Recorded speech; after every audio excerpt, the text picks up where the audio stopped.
Alhamdulillahi wa kafa wa salatu wa salamu ala ibadihi allazina istafa. Amma ba'du fa'uzu billahi minash shaitanir rajim. Bismillahir rahmanir rahim.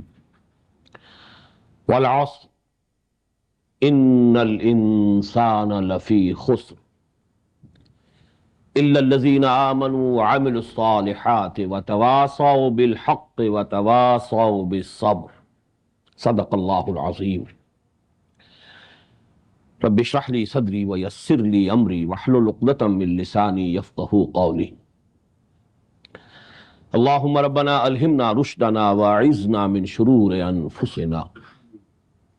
اللهم أرنا الحق حقا وارزقنا اتباعه وأرنا الباطل باطلا وارزقنا اجتنابه.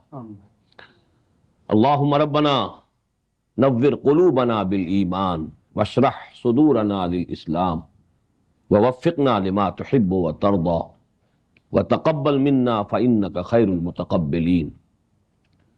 اللهم اجعلنا من عبادك الذين آمنوا وعملوا الصالحات وتواصوا بالحق وتواصوا بالصبر. آمين يا رب العالمين. By the fleeting time, verily all humans are doomed except those who had the real faith and did good deeds and exhorted each other to whatever is true and exhorted each other for patience and forbearance. We started our discussion on Surah Al-Asr in the last session. I was giving you 4 preliminary points. I had given 3. Number 1, it's one of the most early surahs of the Quran, one of the earliest Makki surahs of the Quran. Number 2, it is one of the smallest surahs of the Quran. But number 3 was very important. It's the most profound, most comprehensive surah of the Quran regarding the conditions and prerequisites of salvation. The most profound and most comprehensive surah of the Quran on Tawheed is Surah Al-Ikhlas. The most profound and the most comprehensive surah on the philosophy of the Quran is Surah Al-Fatiha. But the most profound and the most comprehensive surah of the Quran regarding the practical path towards salvation and success in the life hereafter is Surah Al-Asr. I gave you the practice of the messengers, companions, radiyallahu ta'ala anhum ajma'in. كان الرجلان من أصحاب النبي صلى الله عليه وسلم إذا التقيا لم يتفرقا حتى يقرأ أحدهما على الآخر سورة العصر ثم يسلم أحدهما على الآخر. رواه البيهقي والطبراني رحمهما الله. Then the sayings of Al-Imam Al-Shafi'i rahimahullah, reported by Ibn Kathir rahimahullah, لو تدبر الناس هذه السورة لوسعتهم. The second one, reported by Mufti Muhammad Abduhu, لو لم ينزل من القرآن سواها لكفت الناس. Now the final and the 4th preliminary point is that the language of this surah is very simple, extremely simple. The subject is so important, comprehensive, profound, but the language is the simplest possible Arabic. Although actually the subject matter of the surah deals with philosophy, but no philosophical terminology used, no terms of logic used, no verbosity, no bombastic words, nothing of the sort. every Bedouin could understand. Al-Asr, inna al-insana lafi khusr, illa allazina amanu wa amilu salihati wa tawasaw bil haqqi wa tawasaw bis sabr. And what to speak of the Bedouins? Even somewhat educated Urdu-speaking people,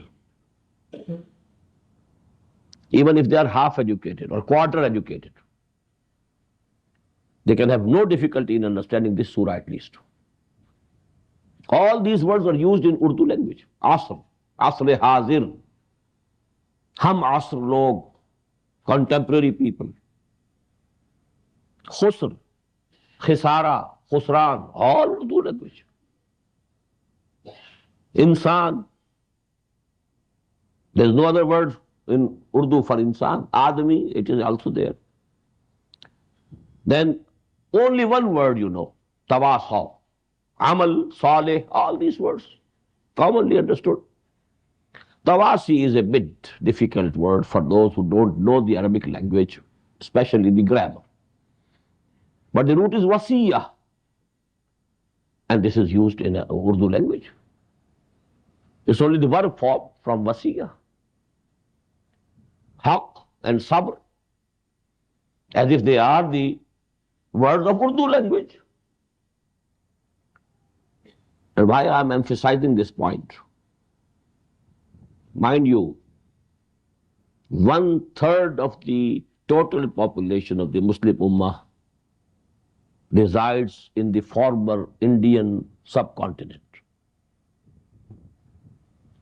Out of 1,200 million Muslims, you have 400 in Pakistan, India and Bangladesh. 1/3.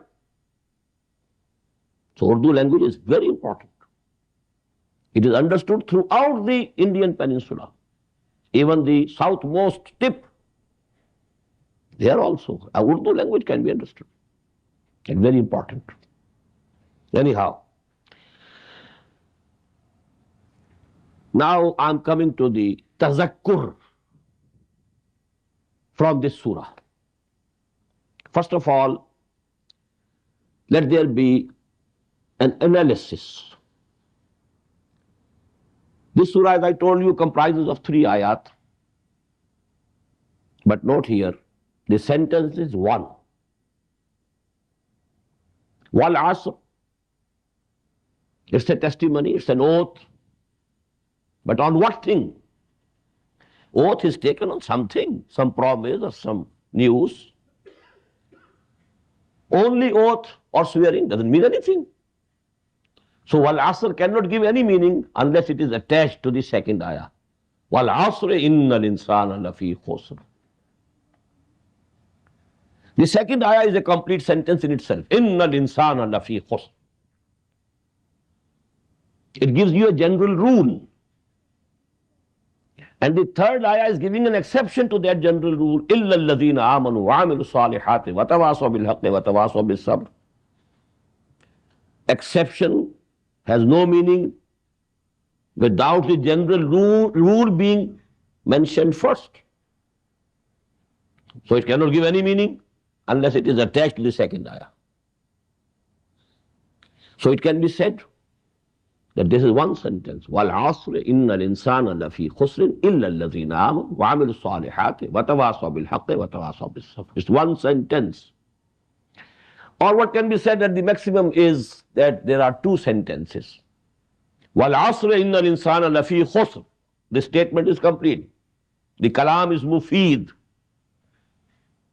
And again, second, innal insana lafi khusrin illa allazina amanu wa amilu salihati wa tawasaw bil haqqi wa tawasaw bis sabr. Again, this statement is complete. Kalam is mufeed. Kalam tam. But you know, the central is the ayah number 2, which is central also numerically. Innal insana lafi khusr. On this subject, Allah subhanahu wa ta'ala swearing by the time, the fleeting time. I have now used my own translation. Fleeting time. I will discuss later somewhat in detail in this concept of time. But here please take it from me, the fleeting time. Verily, all humans, al-insan, there is hasr in it. All humans, and males and females both included. That is why I am using the word all humans. So that not only men, but women are also included, are doomed, except those who had the real faith, real iman, which resulted in pious deeds, good deeds, righteous deeds, and then which led to exhorting others also for whatever is true, whatever is right. And then when there is need of patience and forbearance and endurance and steadfastness, exhorting each other to this also. So this is one statement. Now keep this statement before you. Try to carve it into the tablet of your hearts.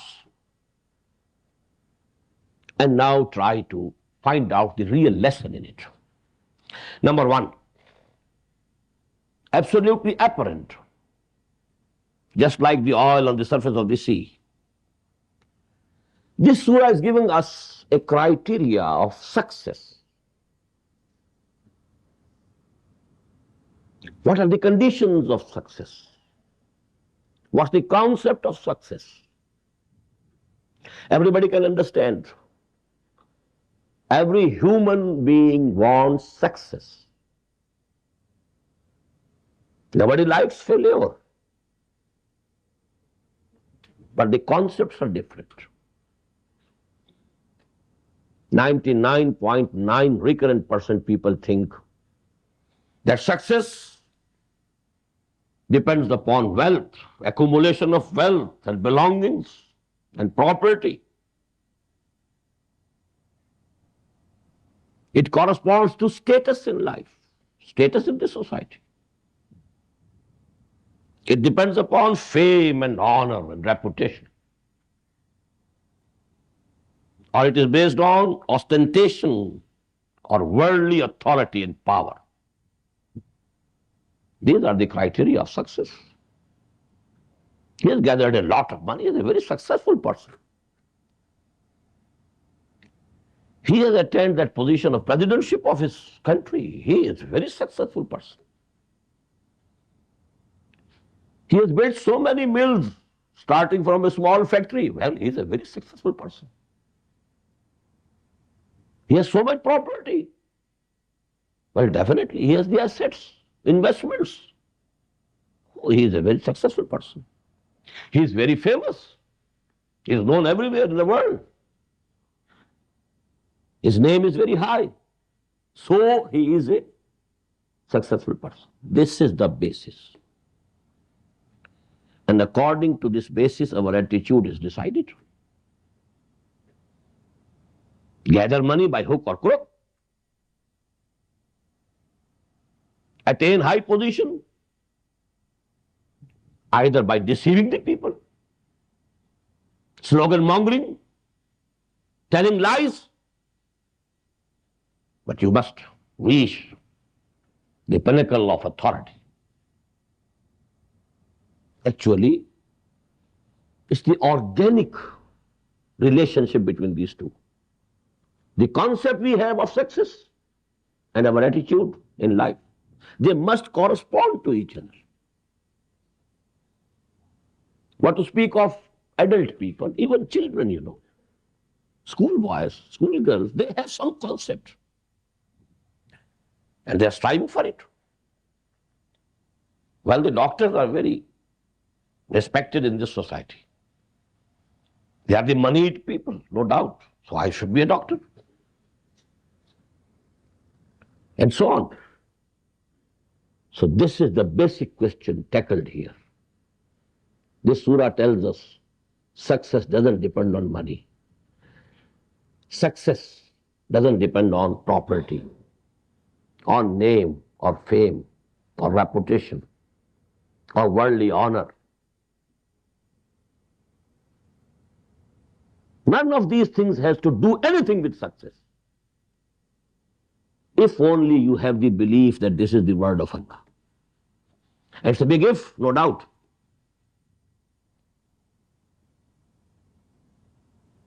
On the other hand, success depends on Iman.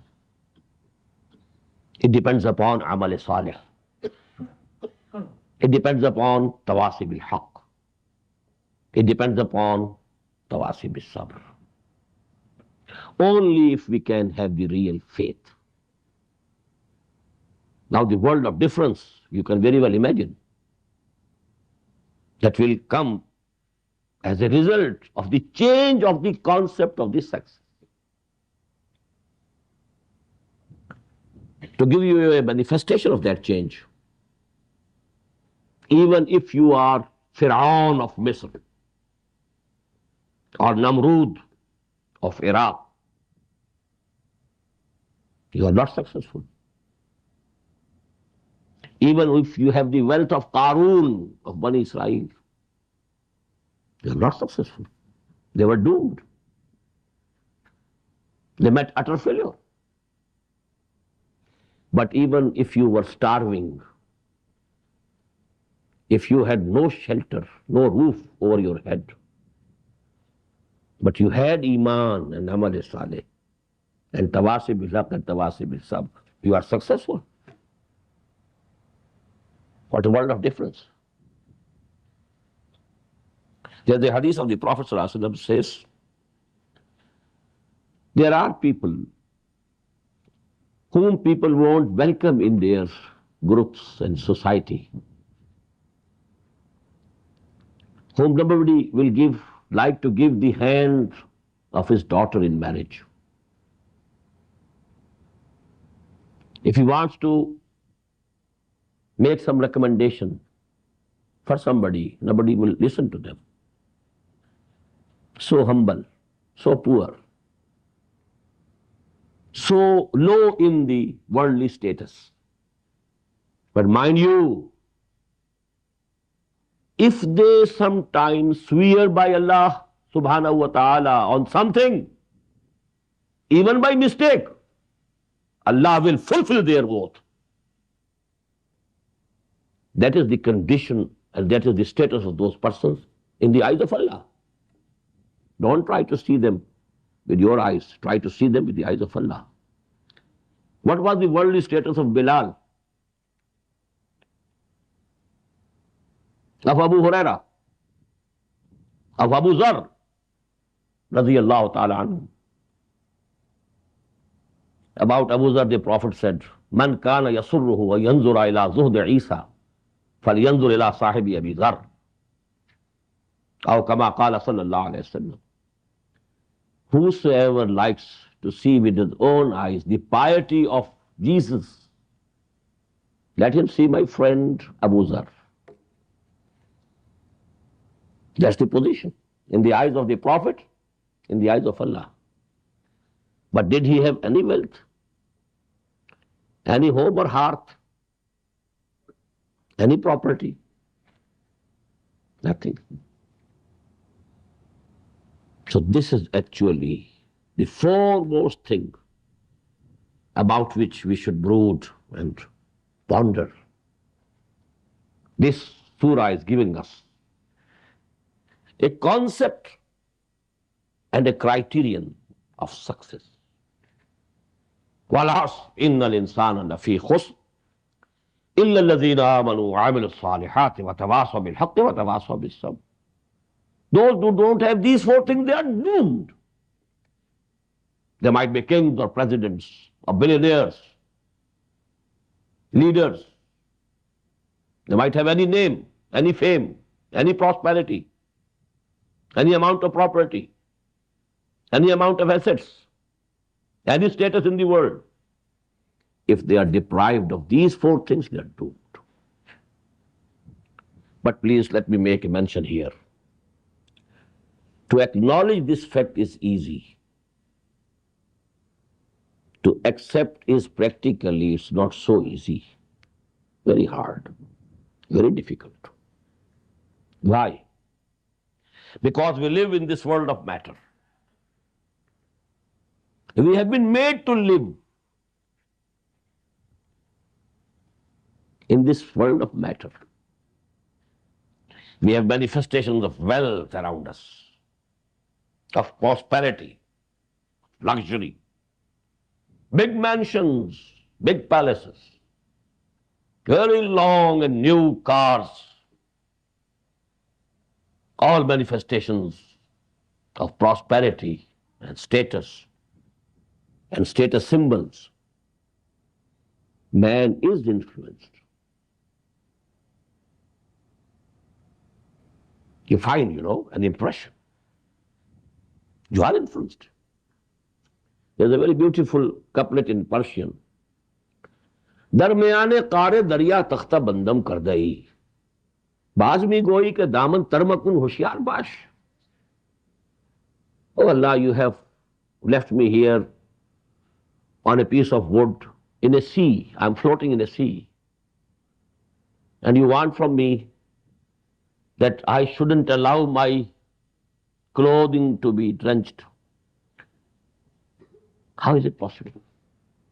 Darmiyane kaare dariya. We are living here. We are influenced. Even the biggest people are influenced. At least temporarily. I don't think no human can remain uninfluenced. As long as he is human. And now this is the reason why the Sahaba narrated to each other Surah Al-Asr. To shed off these influences. Just when it is snowing, what do? Remove the snow. Otherwise, maybe you are buried under it. So shedding off that snow is necessary for survival. So these influences which are coming on you, every moment. When you see these signs and symptoms of status and prosperity and wealth and well-being and status, everything, these influences come. They affect you. They affect your thinking. They influence your value structure. And there's a continuous need of shedding them off. Clean yourself. Clean your thinking. Clean your mind of these evil influences. And for that, the Sahaba Ikram made it a habit. Whenever they met, they recited to each other Surah Al-Asr. Wal-Asr, inna al-insana lafi khusr. Illa allazina amanu wa amilu salihati wa tawasaw bil haqqi wa tawasaw bis sabr. This is the lesson. This is the essence of this surah. And you can very well appreciate now the sayings of Imam Shafi'i. Only if you can accept this, well, everything is set right. Only if this truth comes home to you, only if it remains at the level of your consciousness, nothing can harm you. لَوْ تَدَبَّرَ النَّاسُ هَذِهِ السُّورَةَ لَوَسِعَتْهُمْ لَوْ لَمْ يُنَزَّلْ مِنَ الْقُرْآنِ سِوَاهَا لَكَفَتِ النَّاسِ. Second important point about the lesson or essence of this surah is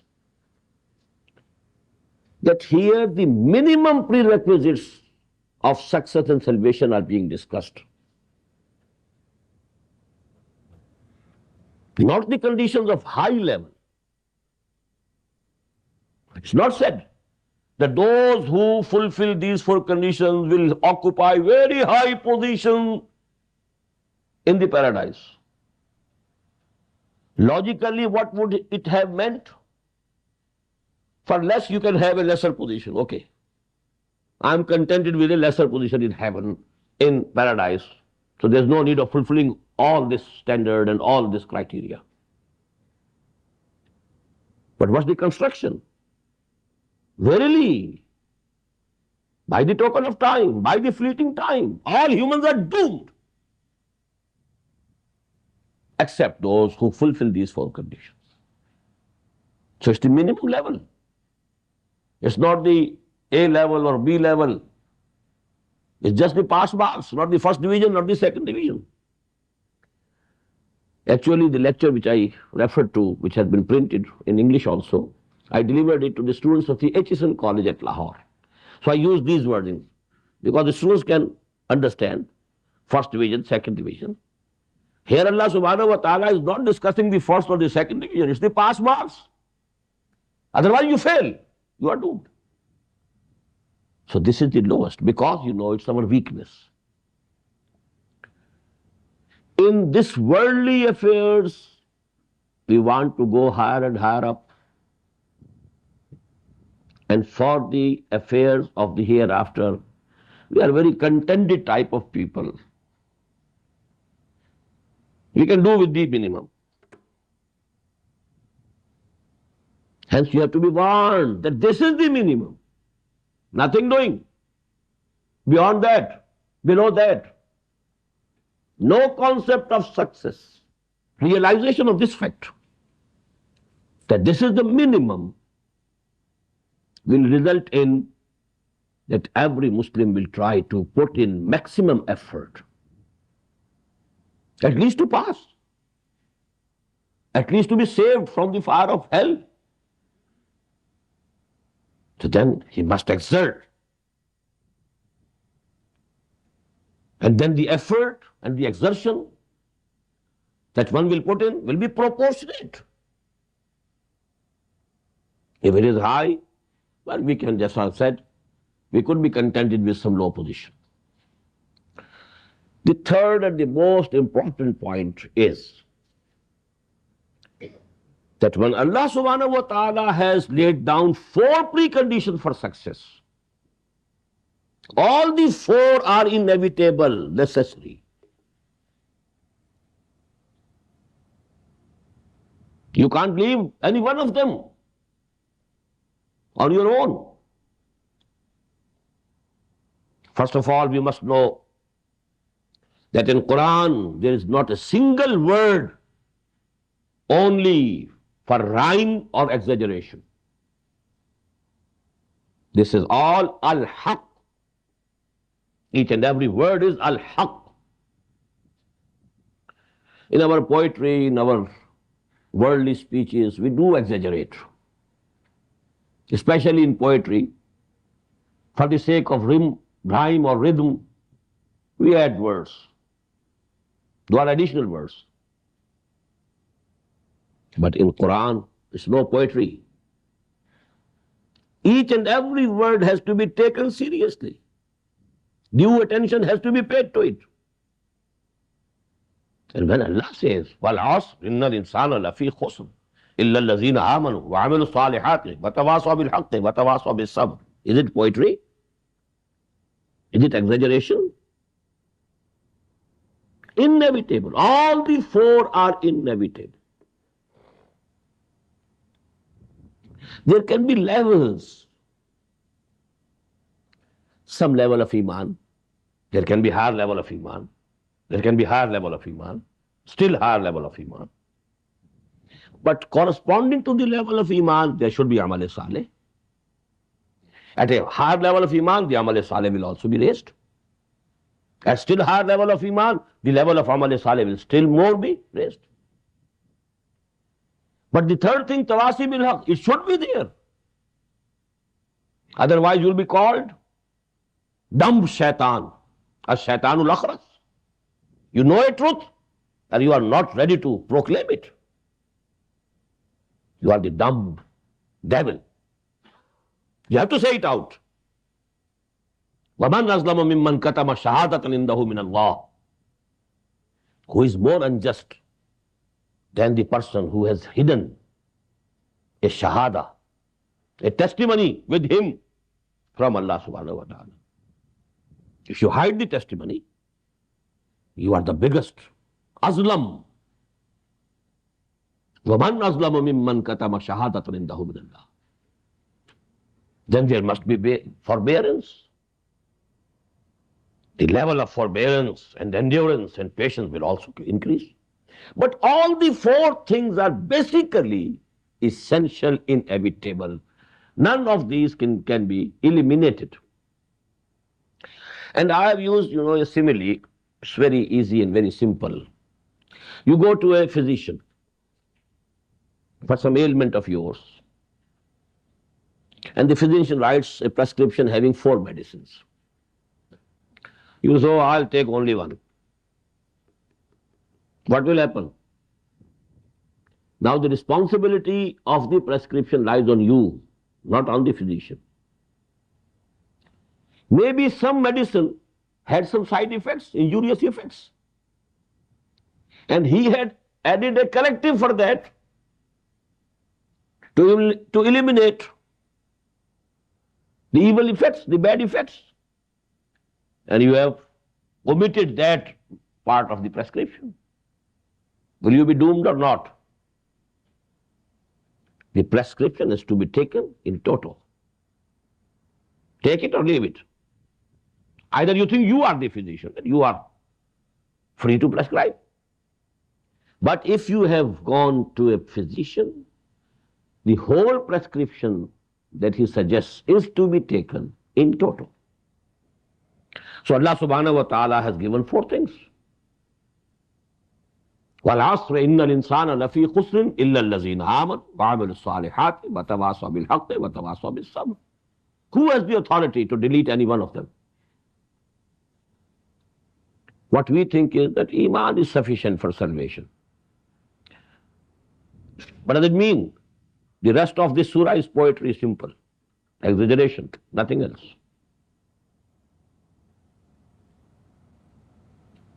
There can be no salvation without good deeds. Not only good deeds at the personal level, but at the social level. The endeavor to transform this society into a good Muslim society.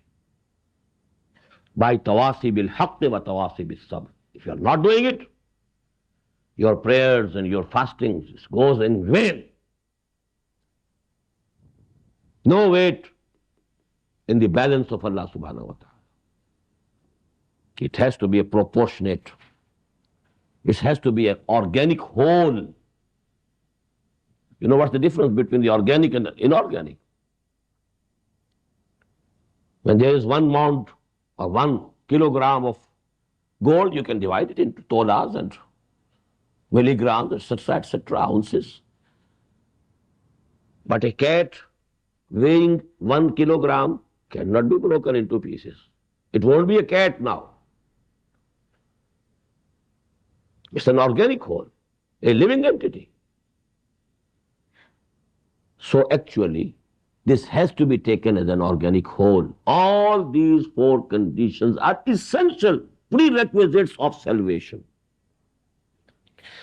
And in this regard, let me quote the most decisive comment and verdict of Al-Imam Al-Razi, rahimahullah.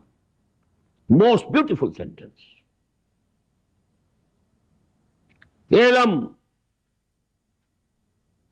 أن هذه الآية فيها وعيد شديد لأن الله تعالى حكم بالخسار على جميع الناس إلا من كان آتيا بهذه الأشياء الأربعة وهي الإيمان والعمل الصالح والتواصي بالحق والتواصي بالصبر فدل ذلك أن النجاة معلقة بمجموع هذه الأشياء. He was a logician, a philosopher. And the most important aspect of his exegesis, his tafsir, is that he analyzes the text. What are the possibilities? Then what are the problems? What are the questions which arise? And then he tries to solve the question. Analytical style is of Imam Razi rahimahullah. I think this sentence is most profound. Oh Muslim, just imagine, please understand, there is a great threatening and menacing statement in this surah, because Allah subhanahu wa ta'ala has declared doom for all of humanity except for those who fulfill these four conditions. Not one, not two, not three, all the four. فَدَلَّ ذَلِكَ, it guides us to the result, inevitable result. أَنَّ النَّجَاةَ مُعَلَّقَةٌ بِمَجْمُوعِ هَذِهِ الْأَشْيَاءِ, that the salvation and the success on the Day of Judgment is attached to, is conditional with all these four things taken together. So this is the third important point. And let me say here one more thing. Actually, these four things are one.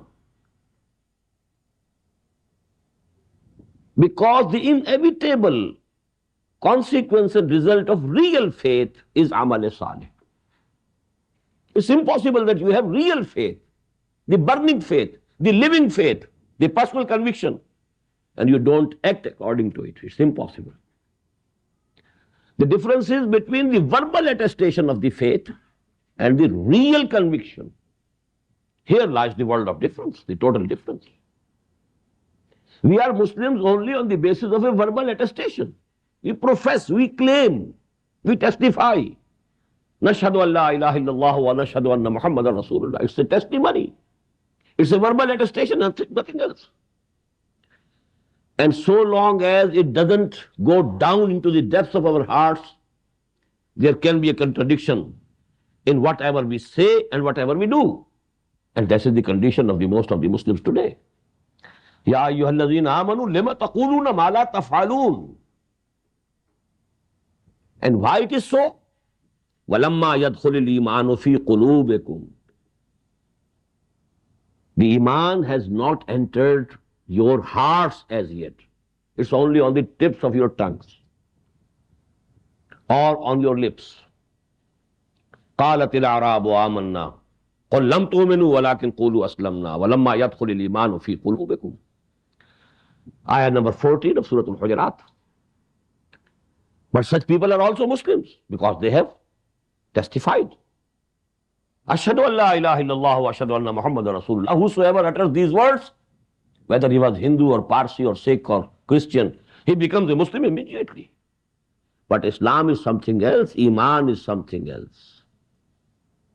Iman means yaqeen, conviction. And when there is conviction, your actions, your deeds, they will definitely be changed. That is why the Prophet said, La imana liman la amanata lahu wa la deena liman la ahda lahu. And Anas ibn Malik radiyallahu ta'ala anhu قال قلما خطبنا رسول الله صلى الله عليه وسلم إلا قال لا إيمان لمن لا أمانة له ولا دين لمن لا عهد له. It's very seldom that the Prophet sallallahu alaihi wasallam gave any sermon to us and he didn't include these words in his sermon. There is no Iman for such a person who is not amana, who is not trustworthy, who is khain.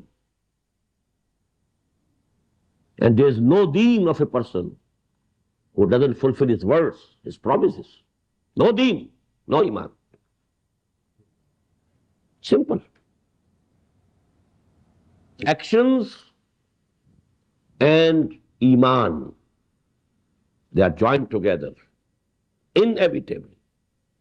As I told you last evening, I spoke for 8 hours last year on this subject, Iman. What is Iman? Literal meaning of Iman. And the videos of those lectures are available. Here, you know, I have to go a long way, so I'm only referring. A legal Iman, based upon that legal Iman, we are Muslims. Real Iman is based on the personal conviction in the heart. And for salvation in the hereafter, to be counted a Muslim in this world, you need legal Iman. But to be counted as a mu'min on the Day of Judgment, you need real Iman. And that real Iman inevitably results in al-amalu salih. That's why Imam Bukhari, he says that good deeds are integral part of Iman. Although there's a difference of opinion in this interpretation, I've discussed these things in very detail, much detail. Only if you can listen to those audio tapes or view those video tapes. And in the same way, Man ra'a minkum munkaran falyughayyirhu biyadihi. فَإِنْ لَمْ يَسْتَطِعْ فَبِلِسَانِهِ فَإِنْ لَمْ يَسْتَطِعْ فَبِقَلْبِهِ وَذَلِكَ أَضْعَفُ الْإِيمَانِ. If you can't call a spade, you can't take the courage of standing up and saying, this is wrong, this is haram, you have no iman. This hadith is from Abu Sa'id al-Khudri radiyallahu ta'ala, reported by Imam Muslim rahimahullah. Whosoever amongst you sees something wrong, something haram, something which is according to the Sharia not permissible, which is munkar, it is his duty to change it with force if he has it. But if he can't do it, then at least with his tongue, he should say it. This is wrong, don't do it. And then there's a concession from Allah subhanahu wa ta'ala for the weak also. If even that courage you can't gather, at least feel in your heart some pain as to why this is happening. And this is the weakest point of iman. In another hadith which is reported by Imam Muslim from Abdullah ibn Mas'ud radiyallahu ta'ala anhu, the final wordings are وَلَيْسَ وَرَاءَ ذَلِكَ مِنَ الْإِيمَانِ حَبَّةُ خَرْدَلٍ. Beyond this, there is not even a grain of iman. If you see bad things, evil, then don't feel even. You don't feel any pain in your heart. There is no iman whatsoever. It's a categorical statement. وَلَيْسَ وَرَاءَ ذَلِكَ مِنَ الْإِيمَانِ حَبَّةُ خَرْدَلٍ. So actually all these things, and now this is the test of the character. If you have said something which is true, which is correct, which is right, which is just, and if there is some resentment, some friend has become angry, and you have to undergo some loss, and now you are trembling, now you are retracing your steps, you don't have any character. You are a characterless person. The strength of character, what does it mean? Say out the truth, and then be ready for the consequences, whatever they may be. As Luqman the wise, rahimahullah, he said to his son, Ya bunayya aqimis salah, wa'mur bil ma'ruf, wanha 'anil munkar, wasbir 'ala ma asabak, inna zalika min 'azmi al-umur. Oh my beloved son, establish the prayer. Command to others whatever is right and just. Forbid from whatever is wrong and unjust. And then be ready and take all the persecution that comes to you. Because this path needs strength of character. Azmil umur. Azima. You must have that strength of character in you. So actually these four things, Allah has only explained, you know. Otherwise these four things are one. If iman is correct, amal will be durust. It will become correct itself. When it reaches a maturity, tawasi bil haq, tawasi bil sabr will come. To give you an example, if you have a seed or a fruit kernel or stone, it's healthy seed, and you have the healthy soil. You sow the seed. What will happen? 2 leaves will sprout out. Then it will grow. In some time it will grow into a tree. Then it will bear fruit. So actually Iman is the seed. Then the tree which is coming up, it's the Amal Saleh. And the fruit which is bearing is tawasi bil haqq wa tawasi bis sabr. So it's an organic whole. A tree is an organic whole. It's a living organism. So this is the third point about the tadakkur.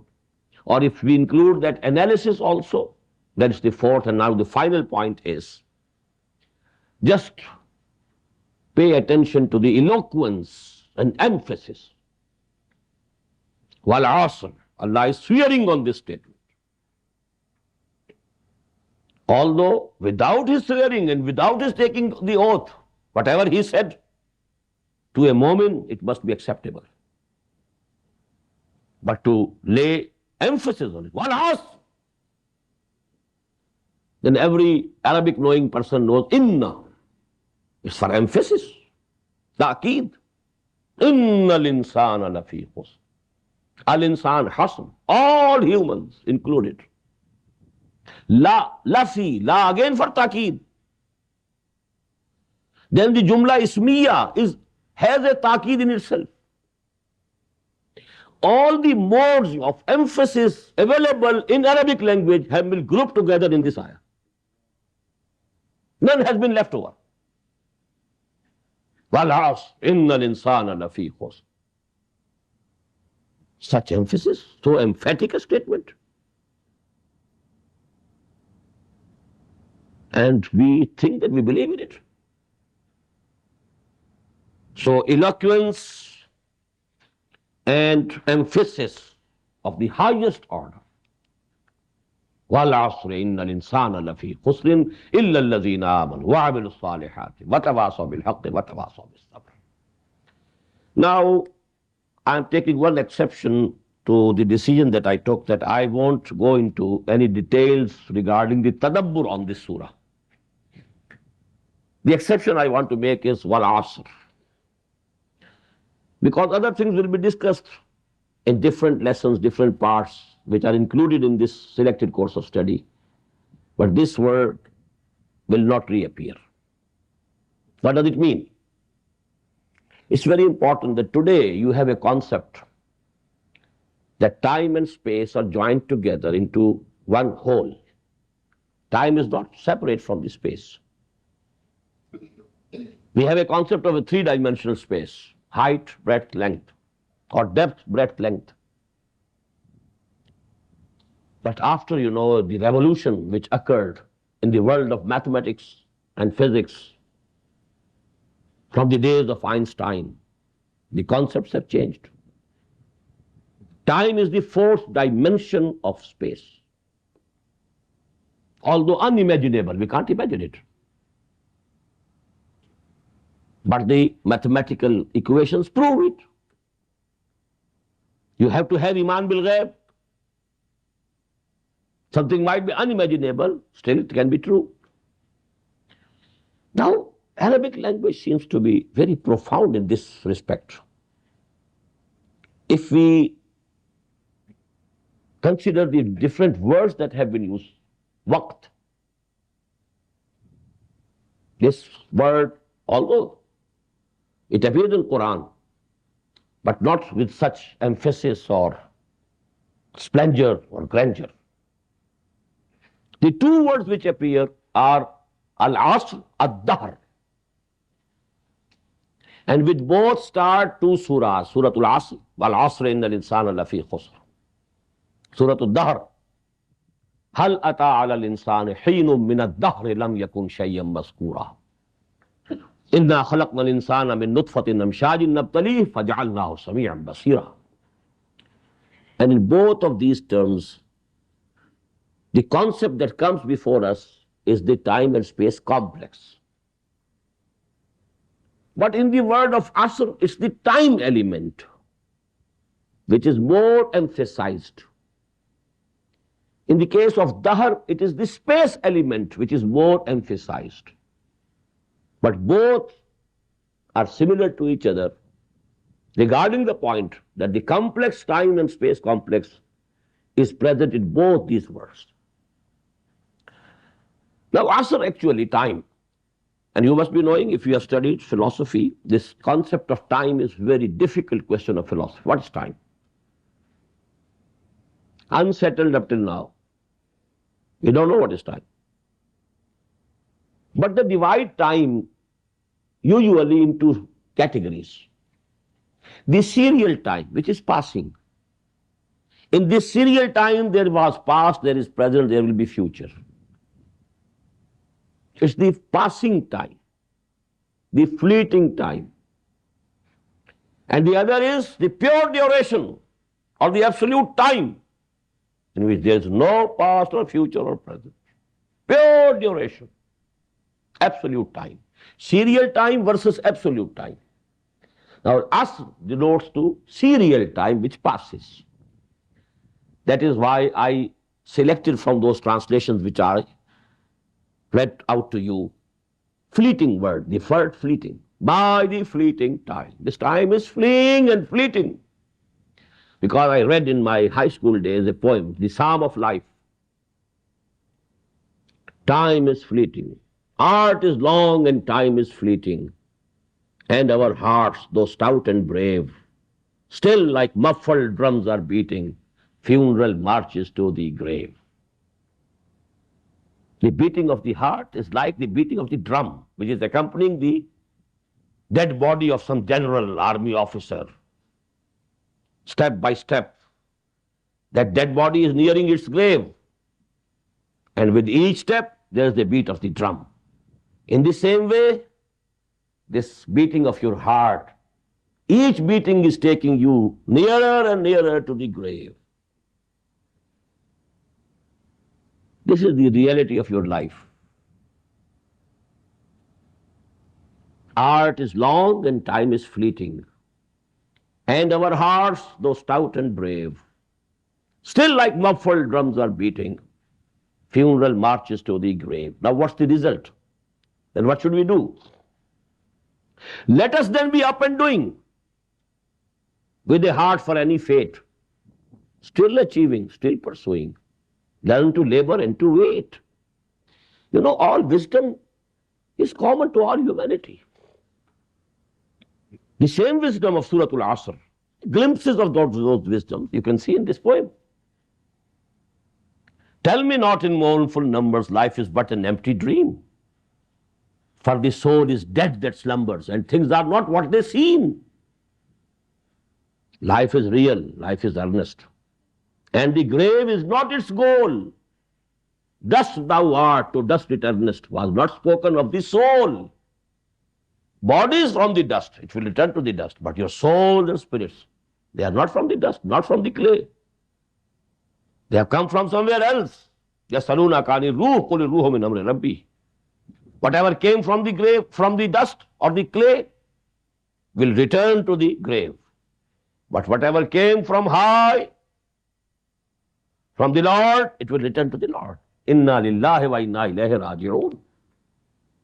Dust thou art, to dust returnest, was not spoken of the soul. So actually the same wisdom, the same hikmah. But I was only quoting this for this word fleeting time. Now this is actually to arouse you out of slumber. For the soul is dead that slumbers. We are slumbering, unmindful of the real goal of life, forgetting our death, which is inevitable. The only thing which is inevitable and most certain about life is death. You can't be sure that you will be able to see the sun of tomorrow. Can anybody be? Who can be sure he will be able to reach his house, his family? The most certain thing in life is death. And we try to ignore it. Even if the idea of death comes, we want to just shut it off. Even when we are accompanying the dead body's janaza, and we are ourselves lowering the dead body into the grave, we don't think that might be I am in his place tomorrow. We want to avoid even the thought of death. To arouse you out of that slumber. Walas, time is fleeting, it's going. Time is money. It's the most precious thing that Allah subhanahu wa ta'ala has given you. It's not to be wasted. Imam Razi quoted the example of a seller of ice. He was screaming like anything because it was time, night was coming, and he knew a vendor of vegetables, He was not to worry that much because he can keep the vegetables for the next day and sell them, maybe at a bit lower price. But what about the ice? It's going. If it is not sold immediately, it will become water. The basic investment will go. He was screaming like anything. That should be the example of man. Time is going. Al-Asr. Beware of the time. Al-Waqtu sayfun qati'. It's the cutting sword. So that word Allah subhanahu wa ta'ala has used here. Al-Asr. By the fleeting time. Second explanation about this word here is that we know that in the Quran we find history of the old nations, old civilizations, how nations rose to pinnacles of strength and glory, how they went down to decadence and even oblivion, rise and fall of the Roman Empire, civilizations coming up and going down. Who is the witness, continuous witness of all what is happening? Either Allah subhanahu wa ta'ala all the time. This is the witness. And actually, the oaths and the swearings in Quran, they are for the purpose of witnessing. This fleeting time is testifying, is a witness to the fact that all nations have been doomed except those who took to this path. إِلَّا الَّذِينَ آمَنُوا وَعَمِلُوا الصَّالِحَاتِ وَتَوَاصَوْا بِالْحَقِّ وَتَوَاصَوْا بِالصَّبْرِ. And because we see in the Quran, matters were discussed before the beginning of time also. Then it was alam amr only, no alam khalq, no creation. Then time actually started when there was the Big Bang, the creation of this universe. Now serial time started. The one dimension of the space separated from the rest of the three. And then again, after the doomsday, there is a time of akhirah. All this is one stretched, you may say, one stretched rope of time from eternity to eternity. And this is the biggest witness to what Allah is saying. Al-Asr.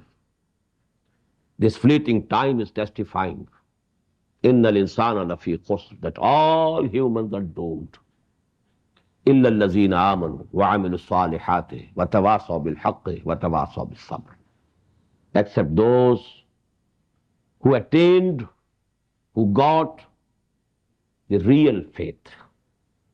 Their thinking became right according to the actual realities of the existence. Then who fulfilled the practical requirements of their faith. Whatever was the logical sequence and consequence of what they believed, they fulfilled it. They might have to undergo hardships. They might have to bear persecutions, just as the Sahaba, Rizwanullahi ta'ala alayhim ajma'in.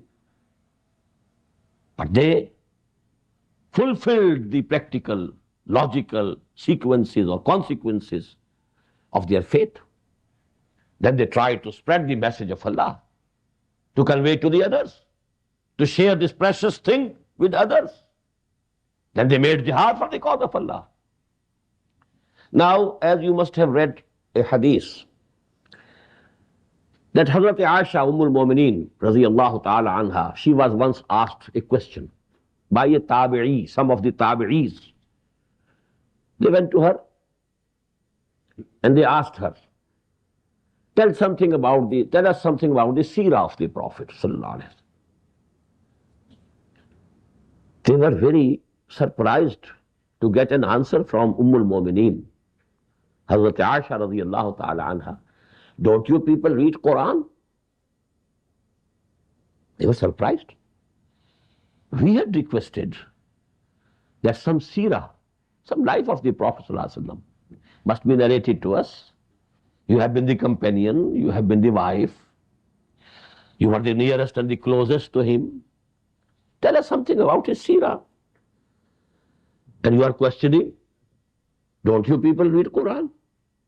They said, we do read Quran. But we are asking you, oh our brother, about the seerah. What was the reply again? Kana khuluquhul Quran.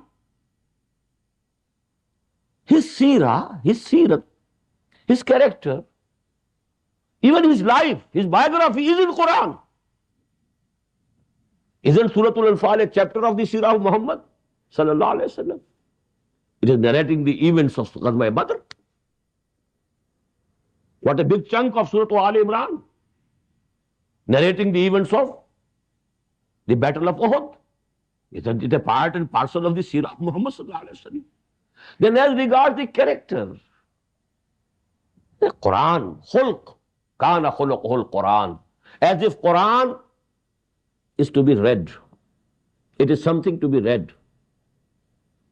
And Quran manifested as a human person is Muhammad sallallahu alaihi wasallam. And this surah actually, this comprises and summarizes the whole seerah of Muhammad sallallahu alaihi wasallam, whole seerah of the companions. These 4 words, Al-Asr innal insana lafi khusr illa allazina amanu wa amilu salihati wa tawasaw bil haqqi wa tawasaw bis sabr. I end with this and pray to Allah subhanahu wa ta'ala. He gives us the correct understanding of what our deen is and what He demands of us. And He makes us from those. Allahumma ja'alna min ibadika allazina amanu wa amilu salihati wa tawasaw bil haqqi wa tawasaw bis sabr. Ameen ya Rabbal Alameen. أقول قولي هذا واستغفر الله لي ولكم ولسائر المسلمين والمسلمين.